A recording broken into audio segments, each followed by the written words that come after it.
Hi friends, అందరికీ నమస్కారం. ఘోర రైలు ప్రమాదం, పట్టాలు తప్పిన రైలు, ప్రయాణికుల ప్రాణాలు గాల్లో. అసలు ఏం జరిగిందన్న పూర్తి వివరాలు తెలుసుకునే ముందు వీడియోని అయితే పూర్తిగా చూడండి. అప్పుడే మీకు పూర్తిగా అర్థమవుతుంది. అదే విధంగా చాలా మంది సబ్స్క్రైబ్ చేసుకోకుండా వీడియోని చూస్తున్నారు. దయచేసి సబ్స్క్రైబ్ చేసుకోండి. సబ్స్క్రైబ్ చేసుకోవడం వల్ల నేను చేసే ప్రతి వీడియో అప్డేట్ మీకు ముందుగానే నోటిఫికేషన్ రూపంలో వస్తుంది. అదే విధంగా లైక్ చేయడం మర్చిపోతున్నారు. దయచేసి లైక్ చేయండి. లైక్ చేయడం వల్ల ఇటువంటి ఇంపార్టెంట్ ఇన్ఫర్మేషన్స్ అయితే చాలా మందికి రీచ్ చేసిన వాళ్ళు అవుతాం. ప్యాసింజర్ ట్రైన్ పట్టాలు తప్పిన ఘటన అయితే తమిళనాడు రాష్ట్రంలోని నిన్న తెల్లవారుజామున చోటు చేసుకుంది.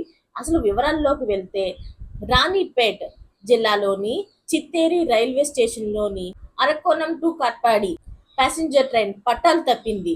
చిత్తేరి స్టేషన్ నుండి రైలు బయలుదేరిన కొద్దిసేపటికే ఒక్కసారిగా భారీ శబ్దం వినిపించింది.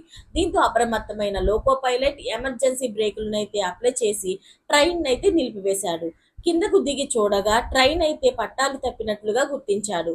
ఉన్నతాధికారులకు సమాచారం కూడా అందించారు. అయితే ఈ ప్రమాదంలో ఎవరికి ఎలాంటి గాయాలు కాకపోయినా ప్రాణ నష్టం అయితే జరగలేదని చెప్పారు. అయితే రైల్వే ఉన్నతాధికారులు దీన్ని అయితే ధృవీకరించారు. వేసవిలోని అధిక ఉష్ణోగ్రత నమోదవడంతో రైలు పట్టాలు విరిగిపోయి ఉంటాయని అధికారులు అయితే పేర్కొంటున్నారు. ఈ ప్రమాదంలోని ట్రైన్లోని 3-9 బోగీలు ఒక పక్కకు పూర్తిగా ఒరిగిపోయాయి. దీంతో పలు రైళ్లు రాకపోకలైతే తీవ్ర ఆటంకం అంతరాయాలు అయితే ఏర్పడ్డాయి. ప్రస్తుతం రైల్వే సిబ్బంది స్పాట్ కు చేరుకొని ట్రాక్ పునరావృతం చేయడానికి పనుల్లో అయితే ముమ్మరమై ఉన్నారు. అయితే ఈ ప్రమాదంలో ఎవరికి ఎలాంటి ప్రాణహాని కలగకపోవడంతో అందరూ కూడా ఊపిరి పీల్చుకున్నారు.